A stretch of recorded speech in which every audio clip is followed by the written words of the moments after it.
Bugün günlerden Samsun. Hemen bir çakallı menemeni deneyeceğiz. Menemenimiz de geldi. Menemen bu şekilde. Yanında 2 adet göbü. Evet arkadaşlar. Şimdi at turuna başladık. Elif Asya, nasıl, güzel mi kızım? İkizler Tandır'a geldik. Şöyle bir porsiyon kuzu tandır söyledik. 100 gram. Kendi yağı şöyle dibinde. Bir porsiyon parça etten et döner.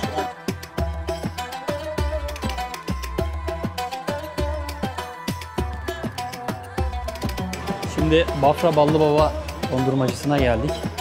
Sadenin içerisine ekleme yapılıyor. Çiçek haline geldi. Burada semerciler ve sepetçiler. Milli Kurtuluş Mücadelesi'nin ilk adımı. 19 Mayıs 1919. Burası Bandırma Vapuru arkadaşlar böyle. Hemen yukarıya çıkıyoruz. Elif Ahsen'le denize giriyoruz. Hazırlığımızı yaptık.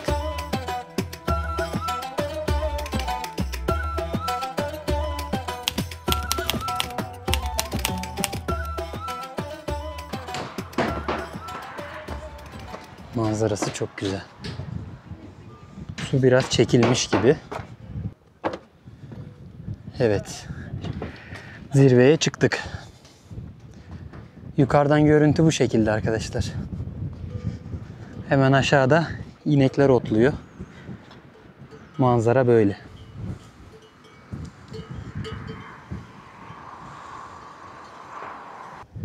Burası da bu şekildeydi arkadaşlar. Çekimimizi yaptık. Şimdi şu yoldan, bu yoldan Samsun'a doğru devam edeceğiz. Burası çok güzel. Gelirseniz mutlaka uğrayın. Yol çok güzel, tertemiz. Hemen yan tarafınız yemyeşil orman. Samsun'a az kaldı, yaklaşık 50 dakika gösteriyor. Dostlar, şimdi çakallı menemeni yemek için hemen böyle Samsun yolu kenarında durduk. Burası Kelin yeri. Hemen bir çakallı menemeni deneyeceğiz. Sonra yola devam edeceğiz. İçeride böyle antikalar var. Tavanlar, duvarlar, her yer antika dolu. Hoş bulduk, kolay gelsin. Buyurun, alabilirim. Ortaya alayım ya. Kaç kişiydiniz abi? 2 kişiyiz.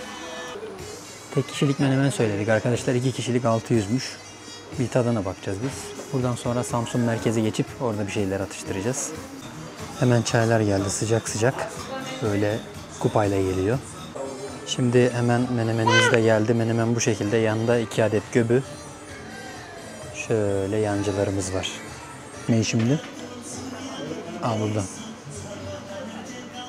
Çakallı menemeni. Yok sıcak değil. Dostlar, yemekle ilgili her zamanki gibi yorumumuzu yapalım. Beğendim, güzel. Eve döndüğümüzde inşallah ben de deneyeceğim bunu. Domateslerini soyacağım. Kabuklarını soyacağım domatesin. Deneyeceğim. Bir tane bile kabuk yok içerisinde. Çok az bir kaşar vardı gördüğüm kadarıyla. Tadı güzeldi. Böyle hiç ağzınıza bir şey değmeden sakız gibi yiyorsunuz. Yanındakilerin tadı da çok güzeldi. Tazeydi besbelli yani. Özellikle turşuyu çok beğendim yanındaki. Şimdi sıradaki durağımız olan çay, bu arada fiyatlarını da söyleyeyim unutmadan.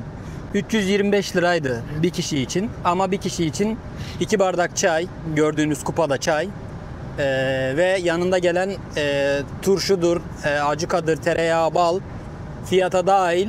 Yani zaten yancıları çıkardığınızda geriye 200 lira gibi bir meblağ kalıyordur ortalama maliyet olarak. Fiyat gayet uygun. Bir taneyle bir kişi çok rahat doyar. Hani biz çok fazla yemediğimiz halde bayağı tuttu yani şu an bizi. Doyduk biraz. Biraz daha 2 kişilik daha söyleseymişiz zaten burada karnımızı doyururmuşuz. Biz denemek için yediğimiz için bir porsiyon yedik. Hani maksat buraya kadar gelmişken tadalım diye. Merkeze geldik. Aşağı doğru iniyoruz. Sokak araları çok dar. Ama çok güzel. Şehre girer girmez hemen her yerimizi nem sarmaya başladı bile. Zar zor karavanı park ettik. Şimdi Saat Kulesi'ne geldik.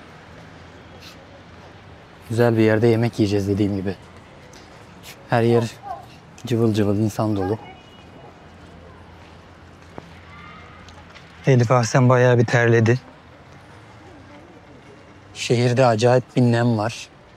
Tabii biz alıştık İç Anadolu'nun karasallığına, nemsizliğine. İner inmez her yerimiz ter oldu. Saathane Meydanı 2019 yılında Samsun Belediyesi tarafından yenilenmiş arkadaşlar. Çok güzel bir çevre düzenlemesi var. Hemen şurada tarihçesi var, göstereyim. Yaptıran 2. Abdülhamit. Fransız mimar yapmış. Ünye taşından yapmış. Bindirme taş örgü tekniğiyle yapılmış. Yıkılışı 1943 depreminde 7.2'ymiş şiddeti. Şöyle bilgileri burada. Çok güzel gözüküyor. Buradan sokak 3'e ayrılıyor. Hatta şurayı da sayarsak 4'e ayrılıyor şöyle. Evet arkadaşlar, İkizler Tandır'a geldik. Arkadaşlar İkizler Tandır'a geldik şimdi. Hemen menüyü gösteriyorum. Ağustos 2025 fiyatları. Elif Ahsen hangi çorbadan alalım? Elif Ahsen'e tavuk suyu çorbası alalım Elif Ahsen'e. Fiyatlar bu şekilde. Sade bir menüleri var. Şöyle bir porsiyon kuzu tandır söyledik. 100 gram. Kendi yağı şöyle dibinde. Bir porsiyon parça etten et döner. Bu da güzel gözüküyor. Bir de Elif Ahsen'e tavuk suyu çorbası.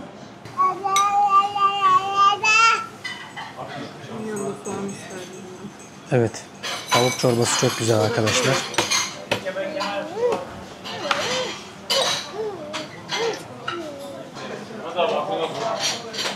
Döner de sulu sulu ve yağ oranı geçen bölümde Amasya videosunda söylediğim gibi işte bu.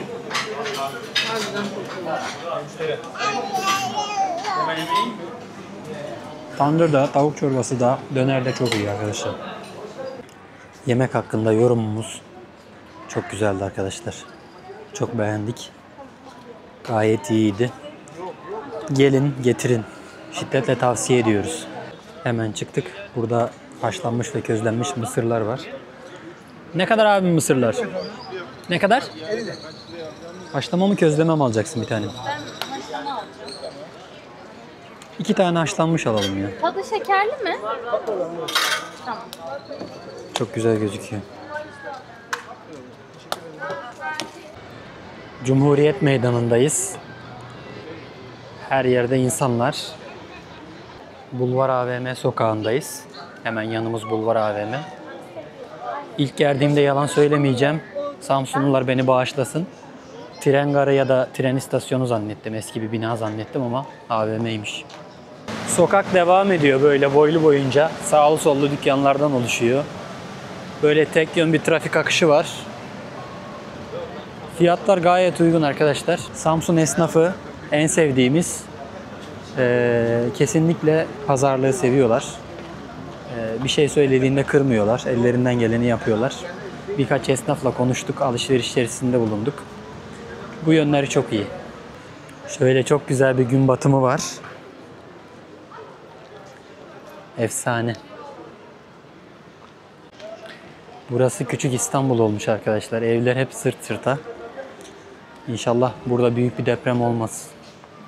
Yoksa tıpkı Maraş gibi burası da bayağı bir hasar görür. Evlerin esneme payı yok. Yani çok sıralı yapılmış. Aralarında hiç boşluk yok neredeyse sokak harici. Elif Ahsen artık büyüdü. Hiç oturmak istemiyor. Yeminle bu çocuğa boş yere bebek arabası aldık. Bakın araba burada boş gidiyor böyle. Hanımefendi kucakta yürüyecekmiş. Oturunca bağırıyor. Alınca kucağa deliriyor. Değil mi? Neyse kızım. Taşıyacağız artık. Bir tane kızımız var. Şimdi Bafra Ballıbaba dondurmacısına geldik. Elif Ahsen'in aracı gidiyor buradan. Gittiği her yerde bir şey kopartıyor benim kız. Kolay gelsin ustam. Merhaba. Şöyle hoş bulduk. Çeşit çeşit dondurmalarımız var. Evet, sade. Maraş'tan geliyoruz ama burayı övdüler. Bir tadına bakalım. Eyvallah. Şöyle Neyi söyleyeyim. meşhur? Bizim beyazımız budur mesela. Sizinki beyaz olduğu için. Bu kaynaya kaynaya mı Evet, sararıyor? Bu bakır kazanlarda 8 saat kaynar. Şeyde- Sade şekerdir. Tamam. O- Trabzon'da yemiştik. Ona benziyordur büyük ihtimal. evet. Tadı sütlaç gibi mi? Yok. Değil. Süt reçeline benzetirler. Hah, aynen. Süt reçeli gibi. Merhaba, hoş geldiniz. Diğeri? Diğeri kakaomuz. Ben size Tamam. şey alacağım. Zafir dondurması. Misafir dondurması derseniz böyle Ballı- hazırlıyorlarmış Evet, arkadaşlar. ballı cevizli, Ballı cevizli, badem, bademli, Antep fıstıklı. Antep fıstıklı. Harbiden hepsi yakın birbirine renk olarak. Evet, şöyle söyleyeyim. Bu sademizin içine atılır hepsi. Sadenin Orijinal. içerisine Evet, ekleme şöyle. yapılıyor. Çiçek haline geldi. Tamamdır. Evet arkadaşlar. Ballı Baba dondurmadan çıktık. Gördüğünüz kocaman külah ki ben yiye bitiremedim. 100 liraydı. 2 külah dondurma yedik.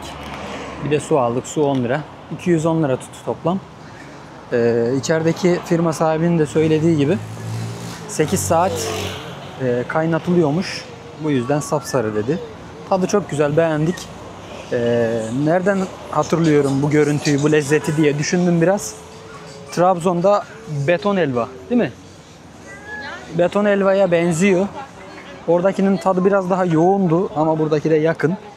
Yani Trabzon'a kadar gitmeyeyim ama yakın bir şey yiyeyim derseniz kesinlikle burada dondurmayı deneyebilirsiniz.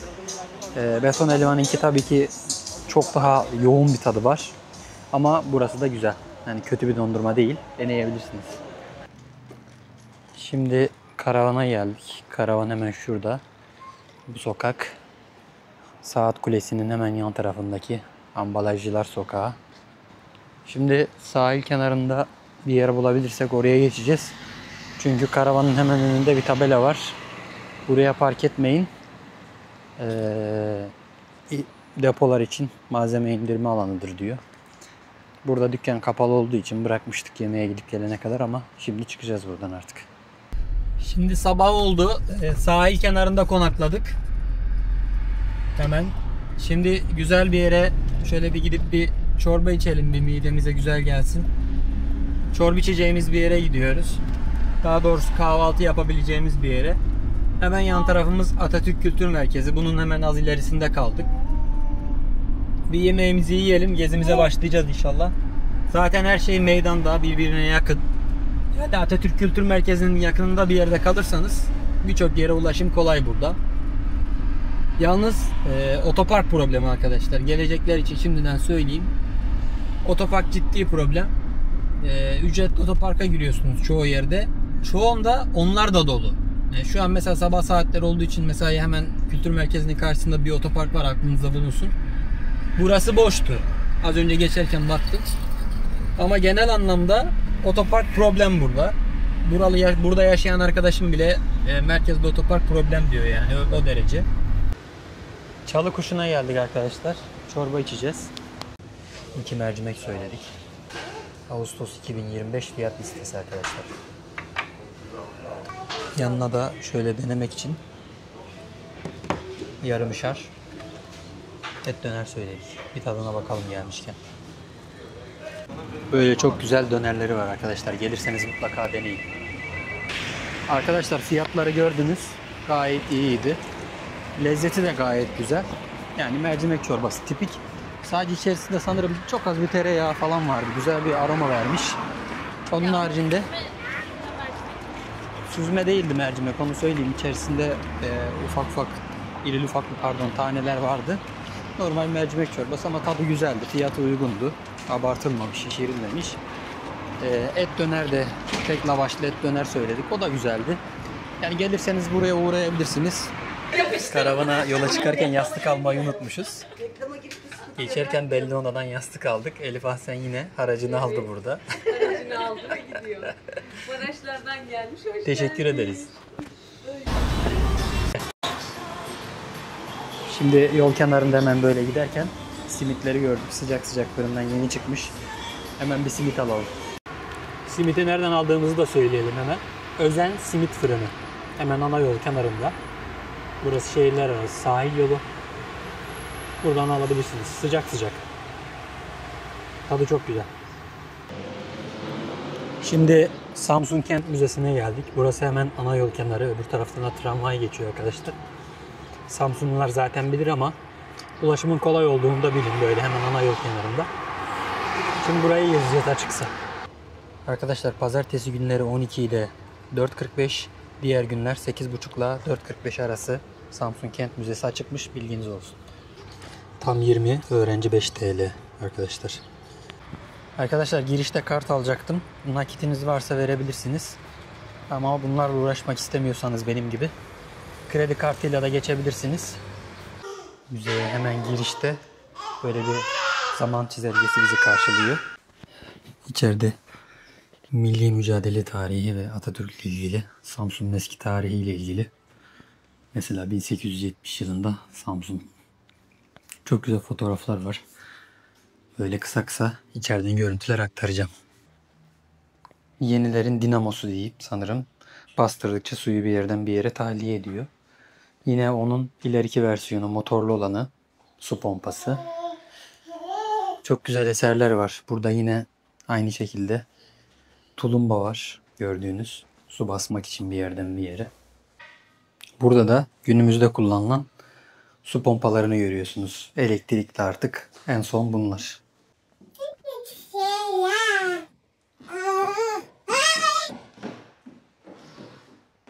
Burada böyle insanlar gelip vesikalıklarını bırakmışlar.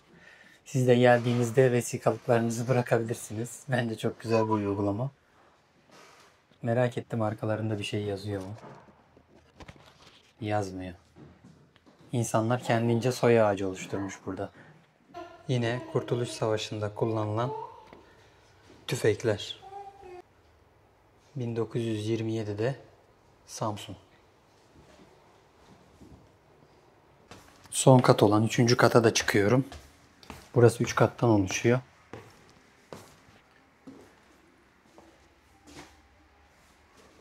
Böyle güzel bir girişi var.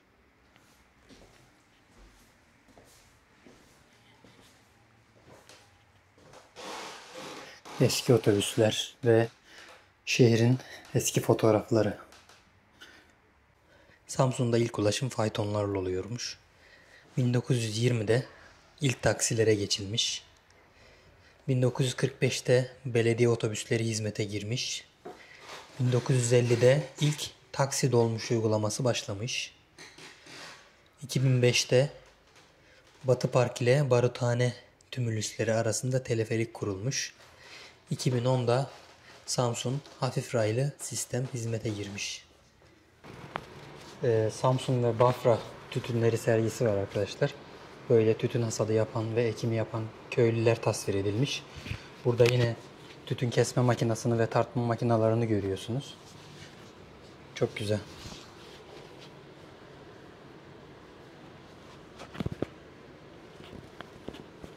Birinci sigaraları diye sigaralar var. İleriye gidelim, devam ediyor müze. Burada böyle demircilik tasviri yapılan bir bölüm var. Yine müze içerisinde. Demircilik tasviri yapılmış.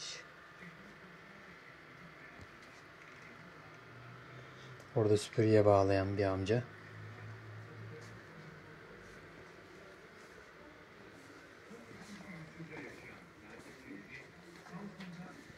Burada semerciler ve sepetçiler. Aynı zamanda kunduracılar.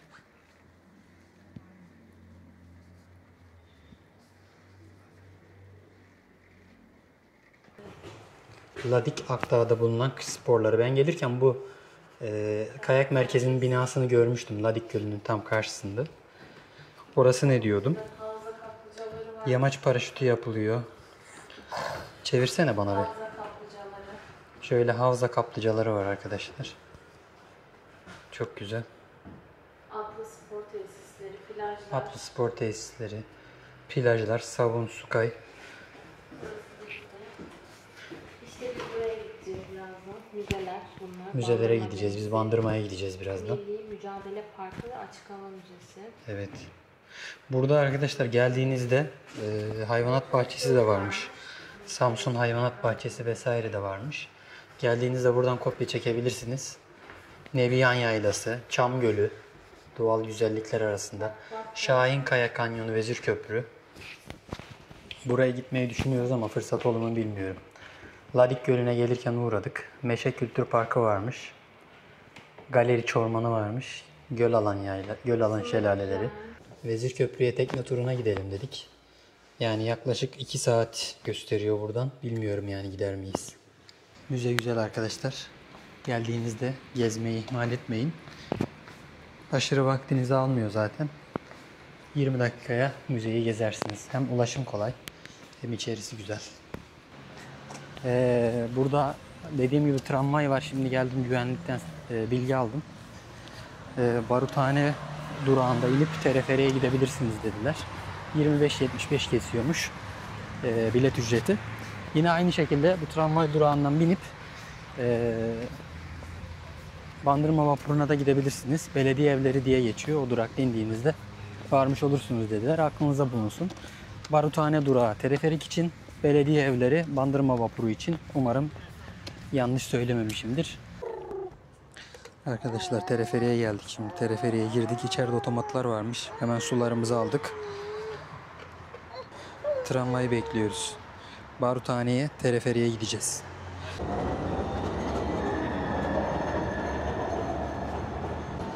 Tramvayımız geldi, gidiyoruz.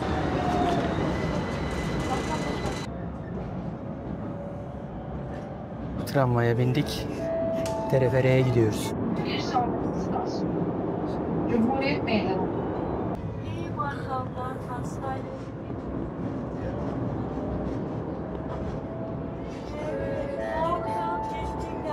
Bir sonraki istasyon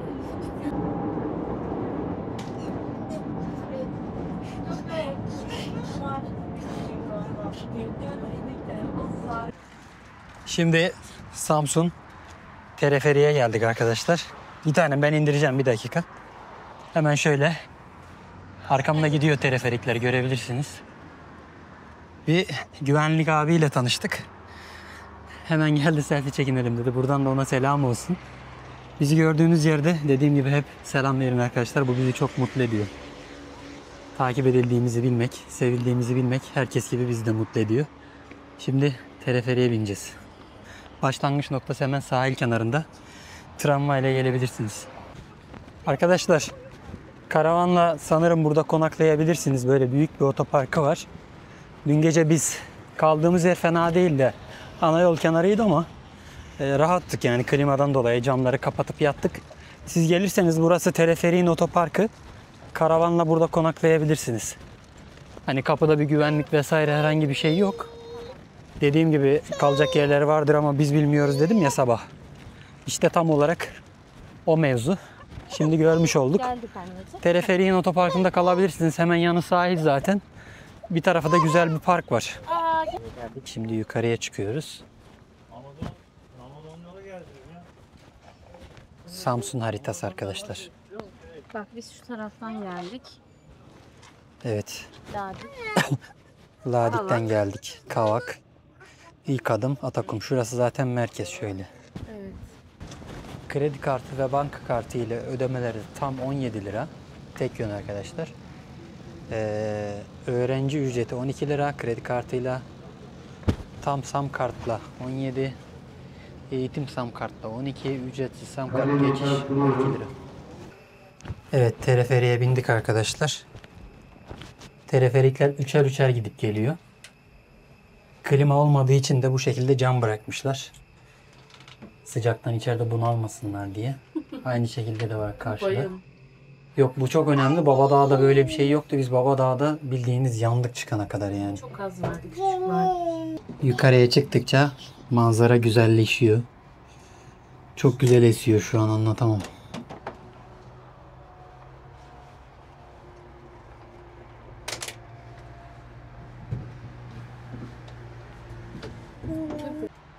Samsun'da bu tramvay olayına bayıldık arkadaşlar. Çok güzel, bence ulaşımı çok hızlandırıyor. Yapanların ellerine sağlık.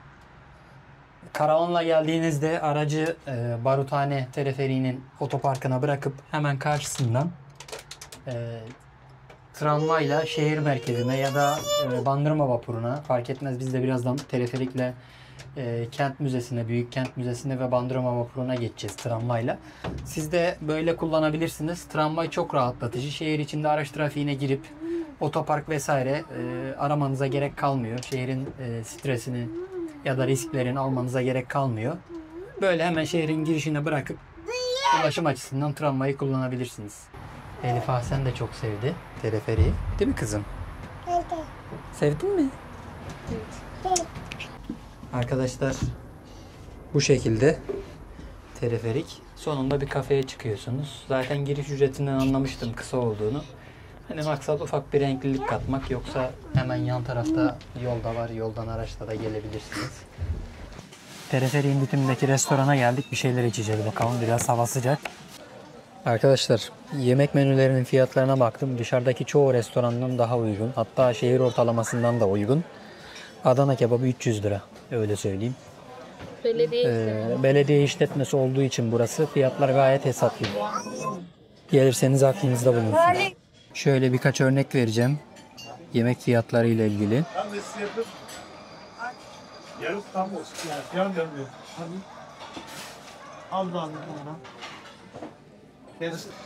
Şöyle birkaç içecekten de fiyat bilgisi vereyim.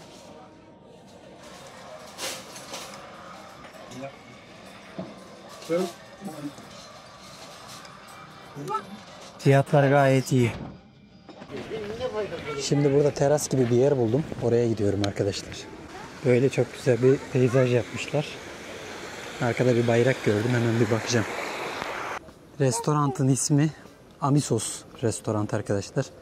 Böyle çok güzel bir manzarası var. Şöyle restoranın altından güzel bir yol gidiyor. Ahşaptan yapmışlar. Hemen Samsun yazısını görüyorsunuz. Üstünde bayrak. Böyle aşağıya doğru ahşap yollar gidiyor. Videolara bir beğeninizi ve kanalımıza bir abonenizi alırız arkadaşlar. Kanalımıza ücretsiz bir şekilde aşağıdan abone olabilirsiniz. Yaptığımız şeyleri görüyorsunuz. Ettiğimiz emekleri görüyorsunuz. Elif Ahsen kucağımda çekim yapıyorum. Hava çok sıcak. Tümülüslere geldik şimdi. Böyle hemen yol iniyor aşağıya. Hemen restoranın aşağısı. Bakalım açık mı? 2 tane var sanırım. Birisi burası. Bir tane de yukarıda gördüm. Böyle çok güzel bir yoldan gidiliyor. Gölge çok güzel. Buz gibi esiyor. Bu arada manzaralar efsane böyle.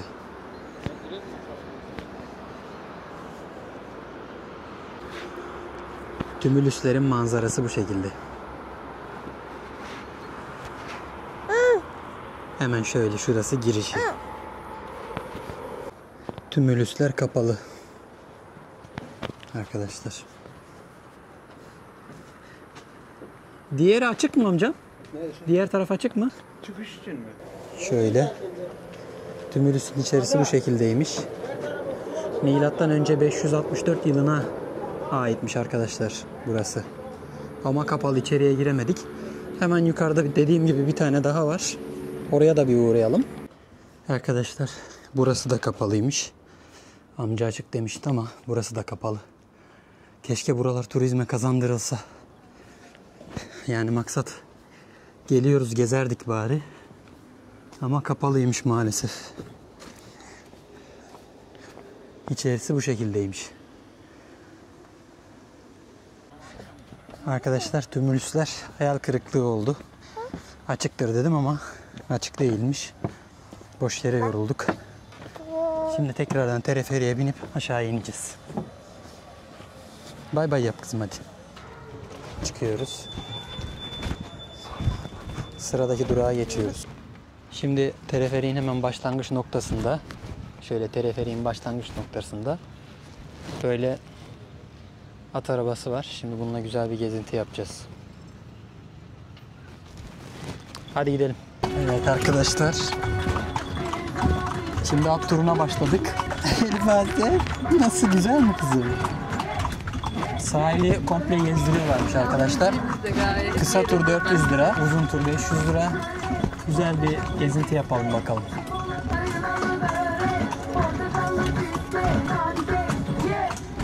Ye.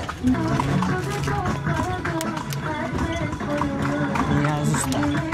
Farklı bir deneyim arkadaşlar. Gelirseniz mutlaka deneyin. İhmal etmeyin. Evet, eğlenceli. Amazon köyü burasıymış.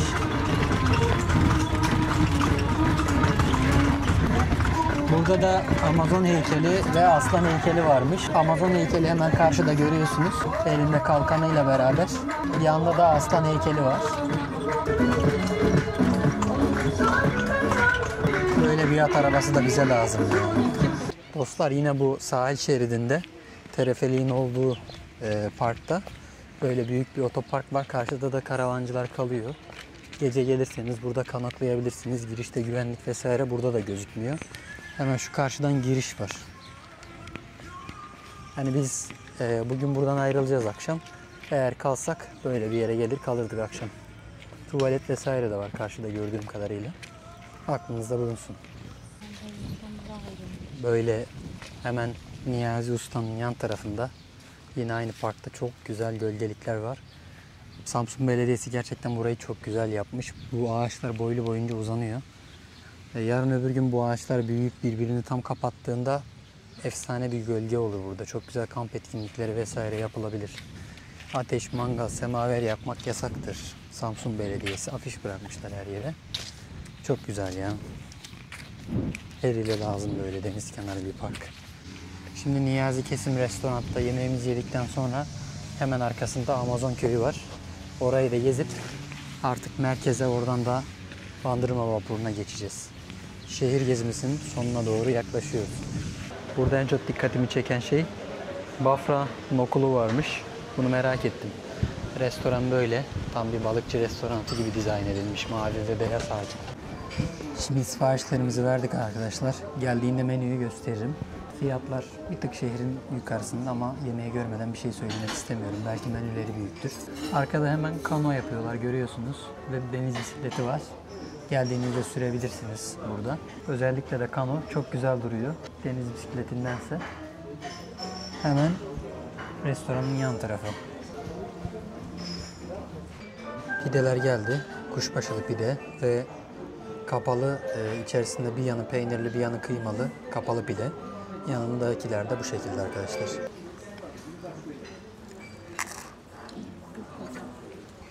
Tadı güzel arkadaşlar. Çıtır çıtır. Pidenin yanına salatadansa ben turşu seviyorum. Şöyle güzel bir turşu tabağı yaptırdım.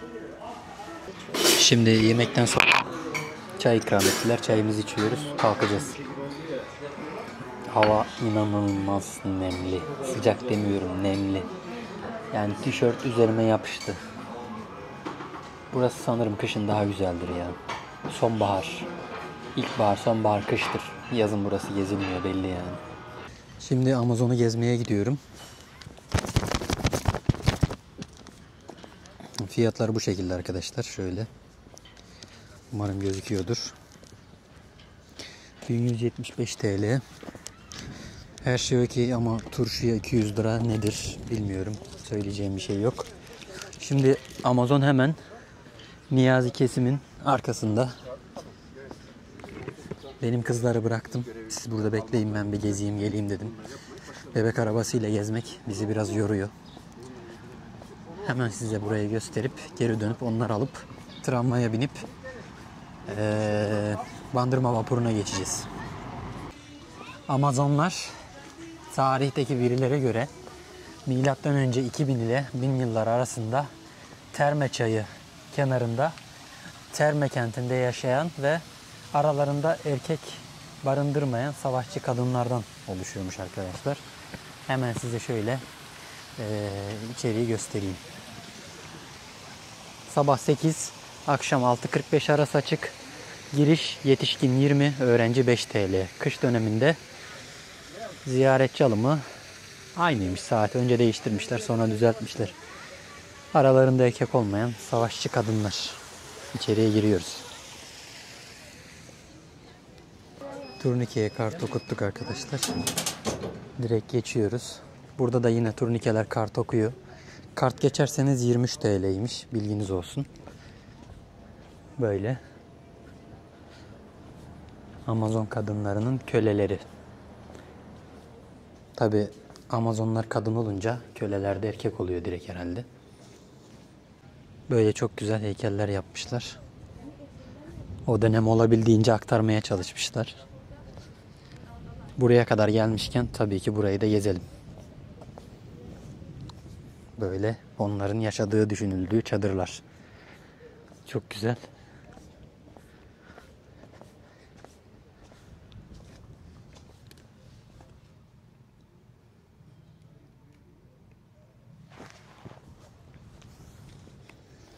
Bir diğeri.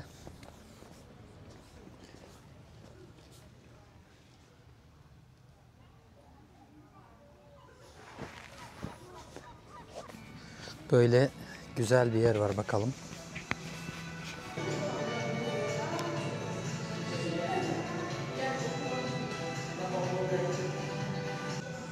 Amazonların kraliçesi ve muhafızları.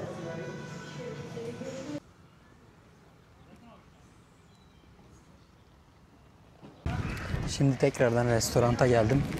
Kızları alıp gideceğim. Şimdi tramvaya geldik. Karavana dönüyoruz. Tramvayımız geldi, gidiyoruz. Bandırma Vapuru Müzesi'ne geldik arkadaşlar. Aracı hemen Doğu Parkı'na park ettik. Doğu Park. Gayet güzel, büyük bir park. Anladığım kadarıyla Samsun'da bir Batı Park, bir Doğu Park var. Doğu Park'tayız şu an. İçerisinde hemen Bandırma Vapuru. Giriyoruz. Yine burada da kredi kartı okutabiliyorsunuz. Giriş normalde 20 TL arkadaşlar. Turnike'de bizim gibi kredi kartı okutursanız 23 TL'ye içeriye girebiliyorsunuz. Bunlar tam ücretleri. Şimdi Açık Hava Müzesi'ndeyiz. Burada bazı savaş aletleri sergileniyor. En sonunda Bandırma Vapuru'na çıkacağız yukarıya. İngiliz tank savar topu burada. 1943 üretimi. Yine bir sürü toplar var arkadaşlar. Burada farklı tarihlerde ve milletlere ait. O ileride denizaltı füzeleri var. Şu ortada çiçeklerin ortasında gri gözüken. Ve deniz mayınları var. Hemen orada siyah büyük top şeklinde. 6.45'te bura kapanacağı için önce Bandırma Vapuru'nu gezelim. Sonra size döner orayı da gezdiririm. Milli Kurtuluş Mücadelesi'nin ilk adımı. 19 Mayıs 1919. Ey yükselen yeni nesil, istikbal sizindir. Cumhuriyeti biz kurduk, onu yüceltecek ve yaşatacak olan sizsiniz. Mustafa Kemal Atatürk. Burası Bandırma Vapuru arkadaşlar böyle. Hemen yukarıya çıkıyoruz. Meşhur vapuru merak etmiyor değilim.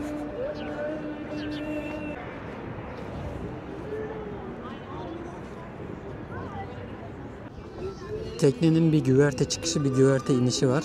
Böyle buradan da sanırım su derinliğini mi kontrol ediyorlar? Oralarda yazı yazıyor. 8, 7, 6, 5, 4, 3 diye.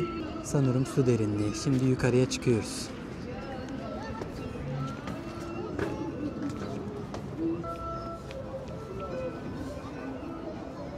Mustafa Kemal Atatürk ve arkadaşlarının toplantı odası. Devam ediyoruz. Bir güzergah bu şekilde. Yukarısı böyle. Yerlerde güzergah diye ok bırakmışlar zaten. Bunlara uyduğunuzda her yeri görmüş oluyorsunuz. Şöyle ilerliyoruz.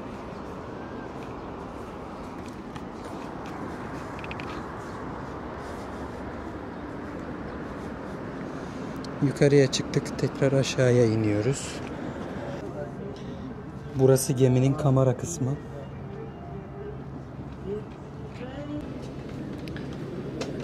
Başaltı dedikleri kısım.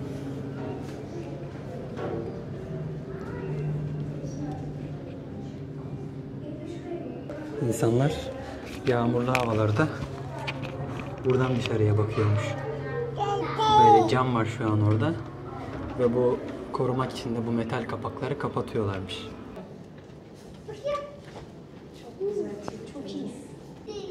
sergi alanına geldik şimdi.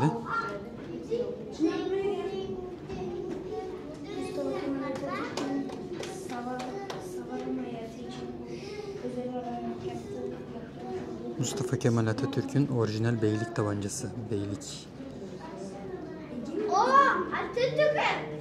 Yine takım elbiseleri. Evet anneciğim.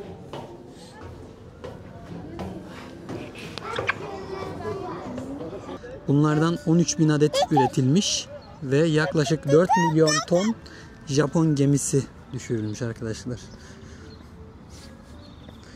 Bunlarla yaklaşık 4 milyon ton Japon gemisi yok edilmiş 2. Dünya Savaşı'nda. Burada deniz mayınını görüyorsunuz. Deniz mayını böyle bir şeymiş.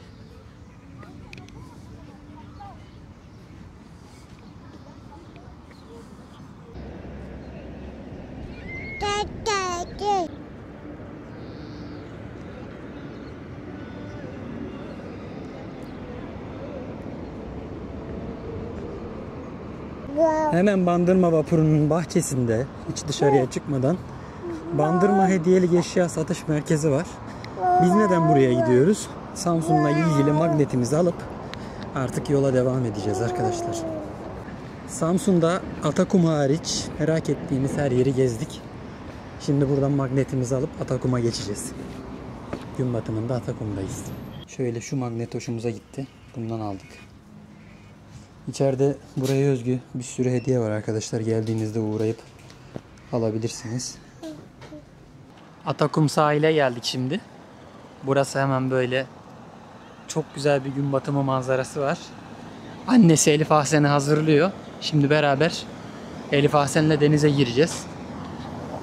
Geçen yıl da girmiştik ama daha 45-50 günlüktü. Büyük olarak ilk defa denize girecek. Sahil çok güzel. Tam gün batımında geldik. Çok güzel gözüküyor.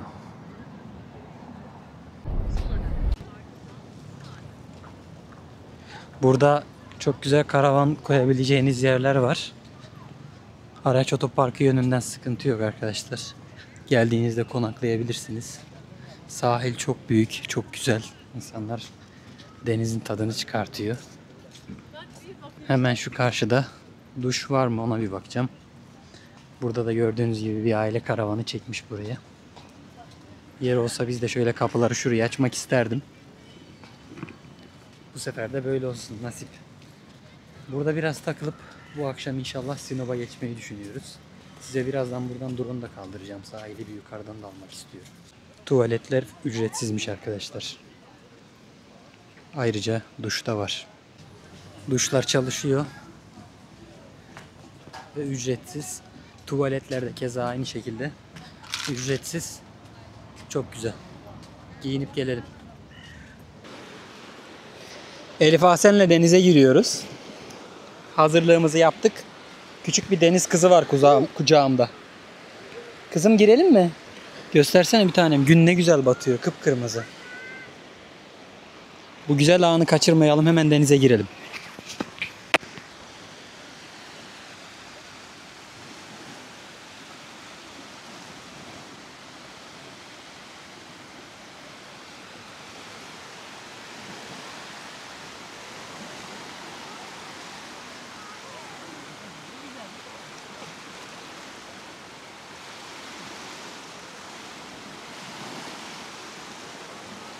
Babası batırarak götür, batırarak götür.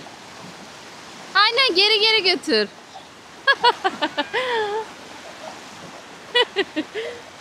Çok sevdi. Yerim ben.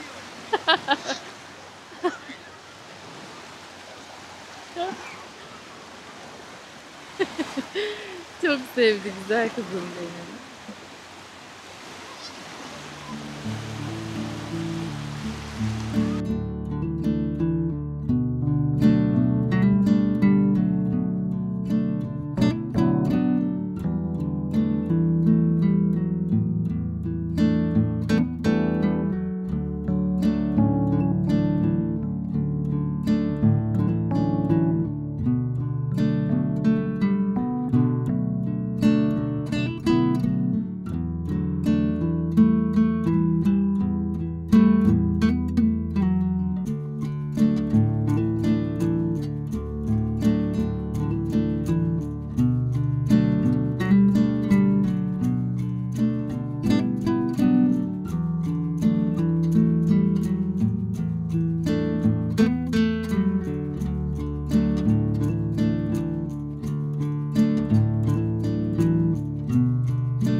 yola devam ediyoruz. Bakalım yol bizi nereye götürecek. Sizden ricamız kanalımıza abone olarak ve videoyu beğenerek bize destek olursanız çok seviniriz. Sonraki bölümlerde haberdar olmak için kanalımıza abone olmayı unutmayın. Malum Ağustos ayındayız. Havalar çok sıcak ve şehir merkezlerinde kalmak istemiyoruz. Çok aşırı nem var. Hani Samsun olsun, diğer kıyı kesimindeki iller olsun. Bu yüzden biz Sinop'ta da, sonraki videomuzda göreceksiniz, Sinop'ta da fazla kalmayarak yayla kesimlerine çıkmak istiyoruz. Bir an önce serin yerlere kaçmak istiyoruz. Arkadaşlar son olarak Samsun'dan çıkmadan bir yemek yiyelim dedik. Hemen Atakum'dan sağa dönüp Sinop'a doğru giderken Diyarbakır Saray Ocakbaşı, zaten ana yol kenarı, hemen direkt giderken görürsünüz. Bir tane beyti, bir tane de Adana sipariş ettik. Yemekleri bekliyoruz şimdi. Salata 4 kişilik. Yani biz bugün öğlen gittiğimiz Niyazi Kesim Usta'da salatanın S'si yoktu. Fiyatları da gördünüz zaten. Söylememe gerek yok. Yani şu masayı görünce insan bir sorguluyor arkadaşlar. Şöyle göstereyim. Yani masada yok. Şöyle Güneydoğu bölgesinden alışık olduğumuz fındık lahmacunları geldi. Yanında şöyle lokumluk. Yağlı çok güzel böyle. Çok sıcak, elim yanmasın. İçli köfteler. Hemen atıyorum.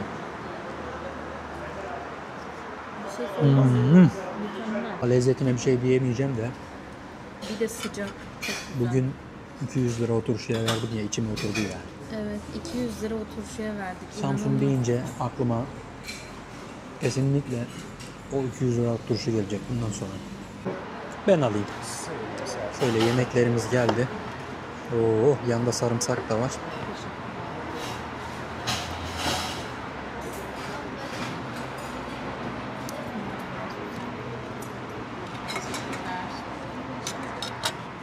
Teşekkür ederim. Yemekler geldi arkadaşlar. Şöyle büyük bir Adana. Orada da beyti var. Hemen göstereyim size. Yine sarımsaklı, yanına böyle bol yoğurtlu. Büyük bir tane salatamız var. Çiğ köfte, soğan, sumaklı soğan, maydanoz, patates kızartması. Biz içli köfteyle fındık lahmacun Evet. yedik. Evet, onları gömdük. Hemen başlıyorum. Yemeğimizi yedik, bitirdik. Hemen böyle irmik helvası ve dondurma. Yanında çay. İkram geldi arkadaşlar. Sadece bize değil, gelen tüm müşterilere bu şekilde ikram ediliyor. Hani fiyatları birazdan göstereceğim, ya fiyatlar çok pahalı diye düşünüyorsanız az önce saydığım mezelere, yani şu masayı dolduran mezelere, 4 kişilik salata tabağına, bence 4 kişilik, yani bayağı fazlaydı. Normalde 2 kişilik.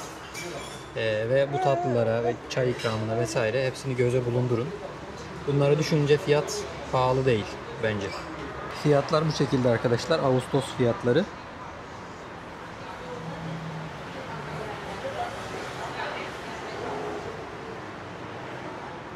Şöyle Adana mesela 550 dediğim gibi. Ama gelip yemeniz lazım. Elveda diyoruz. Sonraki bölümlerde görüşmek üzere. Allah'a ısmarladık.